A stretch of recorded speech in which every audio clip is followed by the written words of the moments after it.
السلام علیکم ورحمۃ اللہ وبرکاتہ۔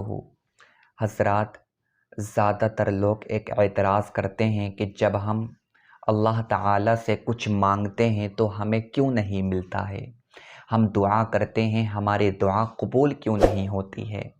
تو آج میں آپ کو اس کا ریزن بتاتا ہوں، اس کی وجہ بتاتا ہوں، اور ہر کوئی جاننا چاہتا ہے کہ جب وہ دعا کرتا ہے تو آخر کون سی وجہ ہے، کون سا ریزن ہے جو اس کی دعا قبول نہیں ہوتی ہے۔ اگر وہ کچھ مانگتا ہے اور رو رو کر مانگتا ہے تو اس کو کیوں نہیں ملتا ہے، آخر ریزن کیا ہے، وجہ کیا ہے؟ توجہ کے ساتھ میں سنیں جو میں آپ کو بتانے کے لیے جا رہا ہوں، اور میں آپ کو یقین دلاتا ہوں جو میں آپ کو بتاؤں گا اگر آپ نے اس پر عمل کر لیا تو انشاءاللہ آپ کی ہر دعا قبول ہوگی۔ آپ جو مانگو گے وہ آپ کو ملے گا، آپ جو چاہو گے ویسا ہی ہوگا جو میں آپ کو بتاؤں گا اگر آپ نے اس پر عمل کر لیا۔ سب سے پہلے آپ اس کو سمجھو کہ آپ کی دعا قبول کیوں نہیں ہوتی ہے۔ اگر آپ کچھ مانگتے ہو تو وہ آپ کو کیوں نہیں ملتا ہے۔ حضرت موسیٰ علیہ السلام سے ان کی قوم نے عرض کیا، اے موسیٰ علیہ السلام، جب آپ کوہ طور پر جاؤ تو اللہ رب العزت سے ایک بات پوچھنا کہ ہم یہ کیسے پتہ کر سکتے ہیں کہ اللہ ہم سے راضی ہے، ہم یہ کیسے معلوم کر سکتے ہیں کہ اللہ ہم سے راضی ہے۔ حضرت موسیٰ علیہ السلام نے ارشاد فرمایا، ٹھیک ہے، جب میں طور پر جاؤں گا تو میں اللہ رب العزت سے یہ سوال کروں گا۔ حضرت موسیٰ علیہ السلام جب طور پر گئے، حضرت موسیٰ علیہ السلام نے عرض کی، پروردگار، میری قوم یہ جاننا چاہتی ہے کہ وہ یہ کیسے پتہ کر سکتی ہے کہ تو ان سے راضی ہے، اور وہ کیسے معلوم کر سکتی ہے کہ تو ان سے ناراض ہے، وہ کیسے پتہ کر سکتے ہیں، پروردگار تو بتا دے۔ تو اللہ رب العزت نے ارشاد فرمایا، موسیٰ، اپنی قوم سے جا کر کے کہہ دو کہ اگر وہ یہ جاننا چاہتے ہیں کہ میں ان سے راضی ہوں کیا ناراض ہوں تو وہ سب سے پہلے اپنے دل سے پوچھیں۔ اگر ان کا دل میرے فیصلوں پر، میری طرف سے جو چیزیں بھیجی جاتی ہیں ان پر ان کا دل راضی ہے تو سمجھ لو میں بھی ان سے راضی ہوں، اگر ان کا دل میرے فیصلوں پر راضی نہیں ہے تو سمجھ لو میں بھی ان سے راضی نہیں ہوں۔ یہ اللہ رب العزت نے حضرت موسیٰ علیہ السلام سے ارشاد فرمایا۔ اب ہر کوئی انسان اپنے دل سے پوچھے، کیا ہم اللہ کے فیصلوں پر راضی ہیں؟ کیا ہمارا دل اللہ رب العزت کے فیصلوں پر مطمئن ہوتا ہے؟ اگر اللہ کی جانب سے کوئی چیز ہمارے درمیان بھیجی جاتی ہے تو کیا ہمارا دل اس پر مطمئن ہوتا ہے؟ کیا ہمارا دل راضی ہوتا ہے؟ آپ خود فیصلہ کریں، اپنے دل سے پوچھیں۔ کیا آپ اللہ سے شکایت نہیں کرتے ہیں؟ کیا آپ اللہ سے شکوہ نہیں کرتے ہیں؟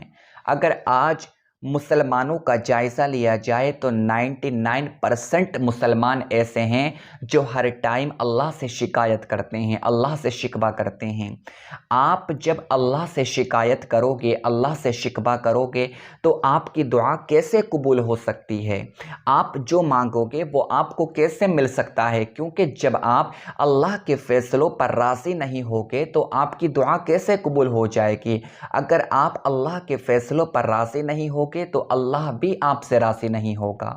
اگر یہ چاہتے ہو کہ اللہ ہم سے راضی ہو جائے تو آپ کو اس کے فیصلوں پر راضی ہونا پڑے گا۔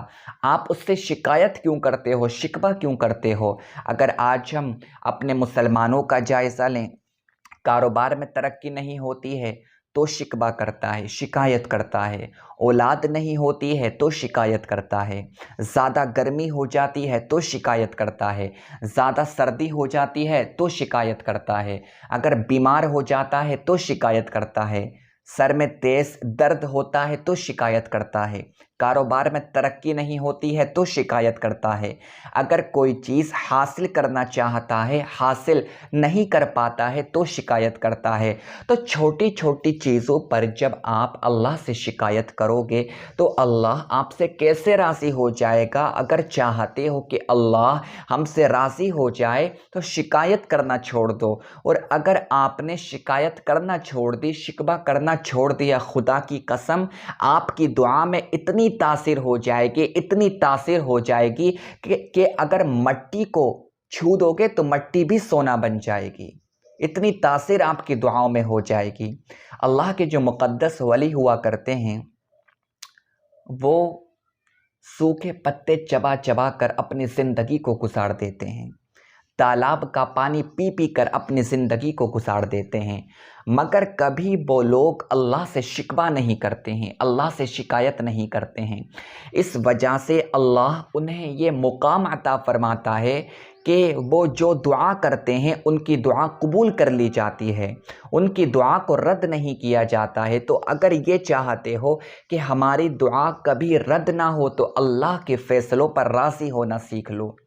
ہمارا مسلمان کیسا ہو چکا ہے کہ اگر نعمت ملتی ہے تو خوشی مناتا ہے، اور جب نعمت جاتی ہے تو ناشکری کرتا ہے۔ اور مسلمان کو ایسا ہونا چاہیے کہ جب نعمت ملے تو شکر ادا کرے، اور جب نعمت جائے تو صبر کرے۔ اگر کچھ نہیں مل رہا ہے تو صبر کرنا سیکھو، اگر صبر کرو گے تو آپ کو ضرور ملے گا۔ جو شکوہ کرتے ہیں، جو شکایت کرتے ہیں، ان کی دعائیں قبول نہیں ہوتی ہیں اور وہ کبھی کامیاب نہیں ہوتے ہیں۔ اگر یہ چاہتے ہو کہ ہماری دعا قبول ہو جائے، ہم جو مانگیں وہ ہمیں مل جائے، تو انشاءاللہ آپ کو وہ ضرور مل سکتا ہے۔ آپ کو شکایت کرنا چھوڑنا ہوگی۔ اگر آپ شکایت کرو گے تو آپ کو نہیں ملے گا۔ اللہ کے فیصلوں پر راضی ہونا سیکھ لو۔ اللہ کی طرف سے جو آپ کی طرف چیزیں آتی ہیں اس پر مطمئن ہو جاؤ۔ کبھی شکایت مت کیا کرو۔ انسان سمجھتا نہیں ہے، پورا دن چھوٹی چھوٹی باتوں پر شکوہ کرتا رہتا ہے، شکایت کرتا رہتا ہے۔ زیادہ گرمی ہو جائے تو شکایت۔ انسان یہ چاہتا ہے کہ وہ جو چاہتا ہے ویسا ہو جائے، اس کے مائنڈ کے حساب سے دنیا چلے، تو ایسا نہیں ہو سکتا۔ اللہ جو چاہے گا وہ ہوگا، اس کو اختیار ہے۔ اگر اس نے آپ کو مال دیا ہے تو اس میں حکمت ہے، اگر اس نے آپ کو غربت دی ہے تو اس میں حکمت ہے، اگر وہ کچھ دیتا ہے تو حکمت، اگر وہ کچھ نہیں دیتا ہے تو حکمت۔ ہم اعتراض نہیں کر سکتے، اگر ہم اعتراض کریں گے تو برباد ہو جائیں گے۔ اگر آپ اللہ کے فیصلوں پر راضی ہو جاؤ گے تو آپ کی ہر دعا قبول ہوگی۔ ظاہر سی بات ہے، اگر کوئی بادشاہ کے دربار میں جائے گا اور وہ بادشاہ کے فیصلوں پر راضی نہیں ہوگا تو بادشاہ اس کو عطا کیوں کرے گا؟ بادشاہ اس کو مال کیوں دے گا؟ بادشاہ اسی کو مال دے گا جو بادشاہ کے فیصلوں کو تسلیم کرے گا، بادشاہ کے فیصلوں پر راضی ہوگا۔ اسی طرح سے جو اللہ کے فیصلوں پر راضی ہوگا، اللہ کے جو چیزیں ہماری طرف آئی ہیں ان پر مطمئن ہوگا، اس پر راضی ہوگا، اسی کو مال ملے گا، اسی کو ترقی ملے گی، اسی کو دولت ملے گی، اسی کو کامیابی ملے گی، اور وہ جو دعا کرے گا اس کی دعا قبول ہوگی۔ تو میرے دوستو، اللہ کے فیصلوں پر راضی ہونا سیکھ لو، آپ کی ہر دعا قبول ہوگی۔ اگر یہ چاہتے ہو کہ ہم کاروبار میں ترقی حاصل کریں، ہم کامیاب ہو جائیں، جو ہم چاہیں وہ ہمیں مل جائے، تو کبھی شکایت مت کرنا۔ یہ شکایت کرنا چھوڑ دو، ناشکری کرنا چھوڑ دو، آپ کو سب کچھ ملے گا۔ اگر ناشکری کرو گے تو کچھ بھی نہیں